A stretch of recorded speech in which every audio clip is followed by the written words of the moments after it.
Hey, Adam, Geez, one why, thing. why do you think they're called bumpers, Gary? I don't know. Because they come at the beginning, at the end, like bumpers. Alex, you're a marketing guy. Do you like that design behind Paul? Does that sweet logo thing look pretty cool to you? Hey, I forgot to hit the record button. Yeah, that's really professional, isn't it? Well, this is a professional podcast. I met her in a parking lot and was handed two little Yorkies. And the only person I knew that knew Yorkies was Paul. So I called Paul and said, Paul. Sweet Talk is a weekly 20-minute podcast brought to you by the Continuing Education and Workforce Training Division of Idaho State University's College of Technology. Find us on Apple Podcast, Spotify, and SoundCloud and subscribe today. Now it's time to get started with Sweet Talk. Good afternoon, everybody, and welcome to Sweet Talk, ISU Continuing Education and Workforce Training's weekly podcast. Thank you all for joining us. We have a really special guest with us on today. She's a returning guest that you may remember from last year. We have Tracy Cullum. Welcome, Tracy. Can you take a few minutes just to tell us a little bit about yourself and the book drive? Yes, thank you, Angie, for having me back. We love promoting the book drive, so I love it when I get an invitation to talk about it. So I'm the interim dean of the graduate school. We have a community service aspect to our department.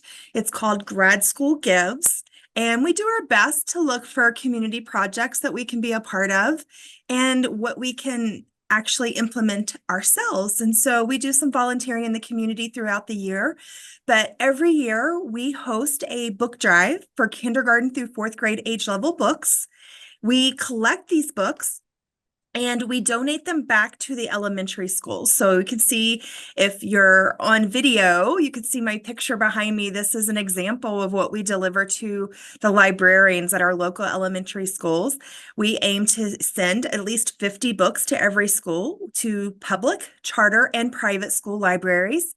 And our main intent is to make sure that there are books for K through 4 readers that represent all of our students in our community. And they can find themselves in a book, they can find a passion in a book, and really find their love of reading while finding themselves in these books. So we want to make sure everybody has something to connect to, and some words or illustrations or the storyline itself. So this is our 5th year doing it. And over the previous 4 years, we have been able to donate over 2,500 books to our local libraries. So we're really excited to do this for the 5th year. That is so exciting. What was the inspiration behind that aspect of Grad School Gives? Yeah, so the inspiration was a little bit of a sad type of moment. There was some community things going across our nation that weren't very kind. They weren't very thoughtful. And there were just conversations that we were having in the office, that I was having at home, about how we got to these places where people weren't being very kind. And in all honesty, my husband said, maybe it's just because they haven't learned a different way. And how do we learn? We learn from books. And several of us grew up reading. I have a passion for reading. I love books. But sometimes you need something that attaches to you, that you can reach out to. You can learn about others. You can learn about different cultures and ethnicities and things outside where your home is. And so the more you can learn and be a part of someone else's world, maybe you can better understand it. And so we started talking about books in that type of genre of trying to understand others, but also understanding ourselves better. And wouldn't it be really cool if we started with our young readers to just say, let's find books to make sure that they're able to see themselves, but also see others, and maybe have a little bit more understanding as they grow older. So it turned into a book drive. We focused on kindergarten through fourth grade because those are our most impressionable readers, but also a really poignant time when kids are finding that love and passion for reading. And if they're struggling with finding a story, struggling with reading, then they kind of shy away from it for the rest of their teen and adult life. So let's try to find something that's going to hook them early, and hopefully they'll find that passion for reading, which will also engage in learning and growing and being more engaged in our community as they grow into adults. So wonderful inspiration. Have you seen donations come? Are they rising each year or just kind of steady? They are rising a little steady every year. Our first year, we had about 300 and some odd books. And last year, I believe we had a little over 800. So our aim every year is to try to get to 1,000. We haven't made it there quite yet, but we've been pretty good about steady stream of growth. And we've been promoting it more. This week in the community of Pocatello is Kindness Week. And last night we were at the Kindness Community Kickoff, so we could share this book drive with our community members as well. We have a lot of donations from departments and individuals at ISU, as well as folks that see it on social media, but we want to still get the word out. And that's why we love doing podcasts where we can share it with others and doing these community events, so that way we can share it and get more of those donations. We're hoping to get 1,000 this year. We have a book drive ribbon cutting next week to celebrate our 5th year. So we're hoping that also gets more of our word out. We are doing collections now through the end of October. We try to make it like a 2-month run because people order books online and we want to make sure they have time to get in. So through the end of October, we'll accept books. And then in early November is when we divide them up and we put them in these pretty packages that you see behind me. And we deliver them in early November, usually before Thanksgiving, to the librarians and the schools. Has the reaction been from the schools and the library?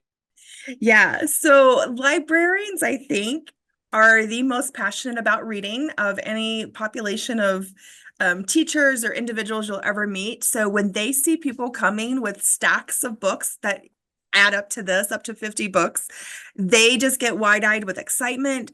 Many of the books are already on their wish list. They have certain fundings that maybe they have to be able to spend and get some books. So many of them are already on their wish list and they're hoping to get more. They have a couple that are getting requested from their students, so they're glad to see them. They're very excited about seeing the books. And of course, with donations to local schools, they do have to do a vetting process to make sure the books meet their criteria and function. So they go through those before they stamp them and put them on the shelves for the students. But for the most part, they're excited to be ready to do that work to add them to the shelves, even though it is a little bit more work for them. They're donated, they're free, they're very excited about it. So it's always a pleasure to walk into a building and eyes light up and smiles come out. And students that are in the libraries when we deliver to, they're pretty excited to see stacks of books as well. And that's always, it's always really great to see when students are excited about seeing those books too. So I really, really love to see the books that you guys get in, books that you guys request. Now, how can people donate? Like, when they just drop them off, or? Yeah, there's actually a couple different ways. We have a wish list, 2 wish lists actually on our website, and also all over our social media. We started this years ago with the Amazon wish list. And so people could order off the wish list. It ships directly to us. They could get it themselves and come to the office and drop it off. We love to see people in person. The other piece of it that we added last year, which has gotten even better this year, we have a local bookshop called Hares and Hatters Bookshop. Last year, they were an online entity as they were getting ready to go into their physical building. And so we built a wish list for them so people could shop local. Well, this year we have the same type of wish list on their website, but they have a local store in downtown on Main Street. And so they actually have a table set up just for our book drive. So one, you can order off either one of those wish lists. They'll get shipped directly to our office. You can order off those wish lists and bring them yourself, so that way you can visit us and get a gift.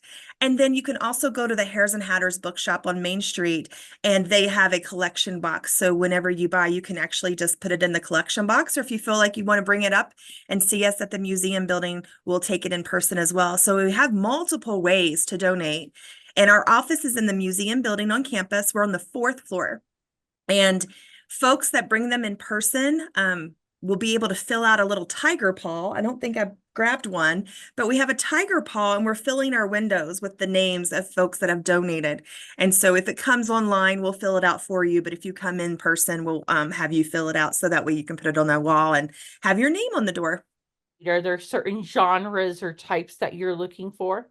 You know, in all reality, just I think about the kids that are in our community and think about what might represent them in a book. And so, for instance, we have many Indigenous students in our classrooms. And so having books related to their culture and their lifestyle, whether it be food or relationships or being the new kid in school, those are always great books for them to be added into. We have students from many different ethnic backgrounds, and maybe sometimes they bring their lunch and it's not the same lunch other kids are eating. So books that help them relate and help others relate to them. Being a new kid in school is relatable to so many, but being a new kid in school and maybe not being the same as everybody else might be a little bit of a struggle for students. And so finding books that are going to help integrate them a little bit better, having others be able to understand them better. I grabbed this book from our front that was already donated. This one is called We Still Belong. And it is about a girl who is writing a poem for Indigenous Peoples Day, and she has it printed in the school paper, but she's pretty nervous about it all because she's never written the poem and she's never had it very outward that she is part of a tribe.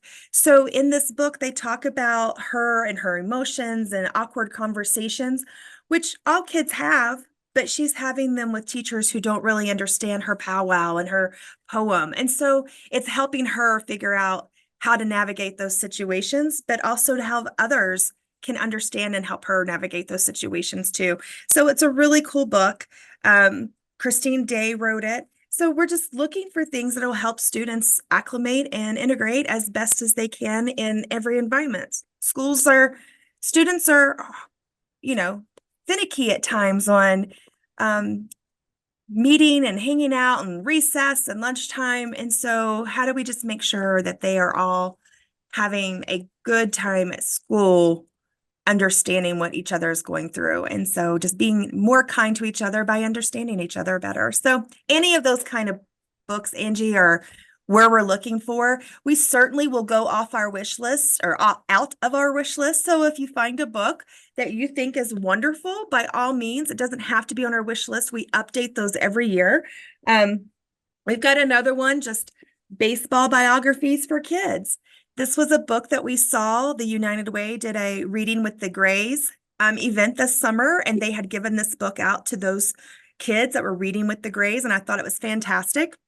And just showcases a lot of different athletes. And so students might be interested in that because they have a love for baseball too. So anything. We are open. Kindergarten through fourth grade readers is what we're aiming for. So just keep that in mind as well.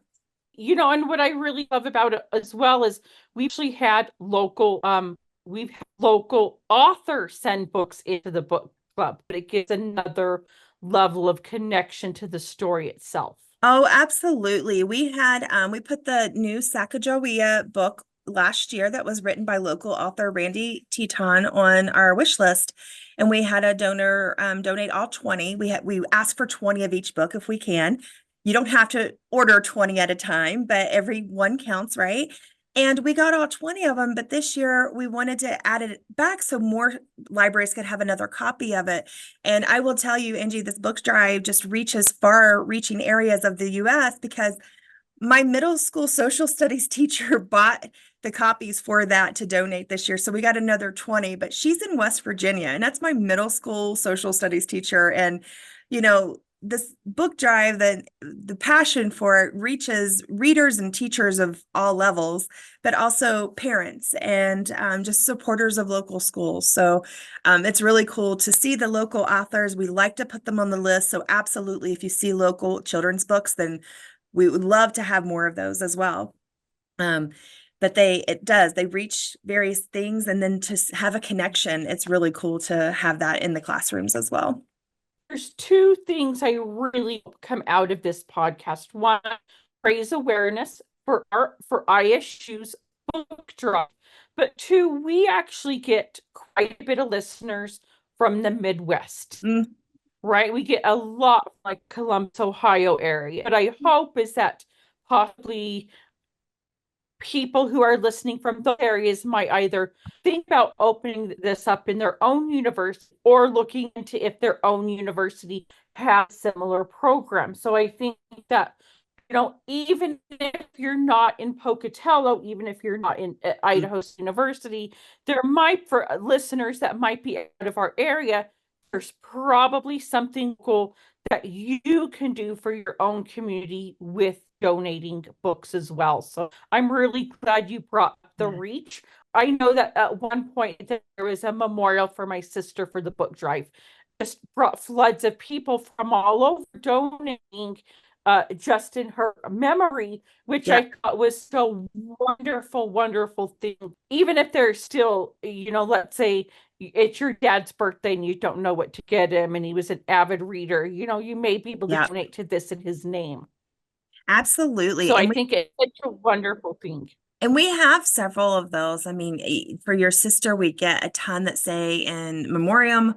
And then we have others that do the same thing. They are just donating in the name of somebody, or they're an alumni and they're just happy to see something that just sparks a passion and they donate just in the service of an alumni. So yeah, it comes from all shapes and forms. And some folks will donate one book, which we love. They add up. We have others that'll make sure they add up to 10 or 20. But the other thing is too, this is also really important. We have a couple thousand graduate students. We don't expect them to buy a book. They're already paying tuition. They're already working really hard on their academics.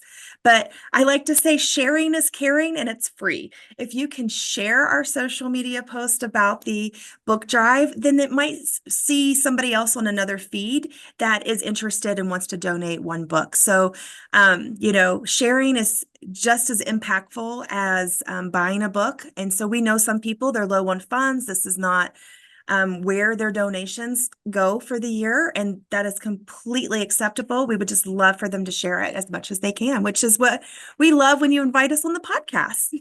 Yeah, and we love having you on the podcast. We're trying every fall to have on different organizations. We have the United Way on, the food bank will come on, you'll be on here. But it's so nice to revisit every year because we have this season of giving, and I think most people think about like what we have on the food banks, which are so necessary, and think about Christmas. But books are something that is a gift all year long and hits multiple kids and multiple schools and will live for. I mean, there's books on the shelf of my elementary school that I read.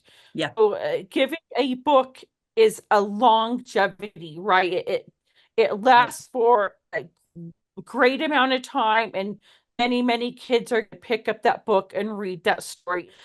With that, we're actually running out of time, Tracy. This went by very quickly, but if you could recap just exactly how people can, what your Amazon link might be, or again, the books you're meeting with or you're partnering with, so that people and at the end of this know where they can go. Yeah, absolutely. So I think if you just go to our graduate webpage, that's probably the easiest. We have everything culminated there. So it's isu.edu/graduate. And then under the About Us, we have our book drive link. You could probably search it on the ISU webpage as well. So the book drive link has our Amazon wish list, our local Hares and Hatters bookshop online wish list, and also the Hares and Hatters address on Main Street in downtown Pocatello. So any of those options are great. If we also have our address on there. So if you've bought books at your local bookstores or a different bookstore, we have some folks that shop at local bookstores they have a website and they can shop a store in Maine or somewhere. You can certainly ship them to us as well. We're happy to take them. So I think going to our website would be the easiest way, and we'll look forward to gathering those. The last date that we want to take them is October 31st. so that way we can distribute those to the schools in November, before the holidays. Well, thank you so much for being on. For those of you who listen on, this is across Spotify as well as YouTube. So whether you're listening to this podcast or viewing on YouTube, our podcasts are how continuing education reaches out to the greater community. So that allows us to promote things like the book drive or Benny's Pantry. We've also featured small businesses on here. This is our way of reaching out to the community. The best way to support our podcast is to share and subscribe. That's also going to help the graduate school and Tracy with her drive, as well as any of the other local organizations that we are hosting or featuring on this podcast. So please like, share, subscribe. If you're looking at anything we offer at continuing education, you can find those offerings at cetrain.isu.edu. Those actually do include very, very affordable courses for readers. We do actually have one coming up in the spring that we hosted at Hares and Hatters, the same bookstore Tracy mentioned. You'll be able to see that early December on our website. So again, thank everybody for listening, and be safe out there. Thanks, Angie.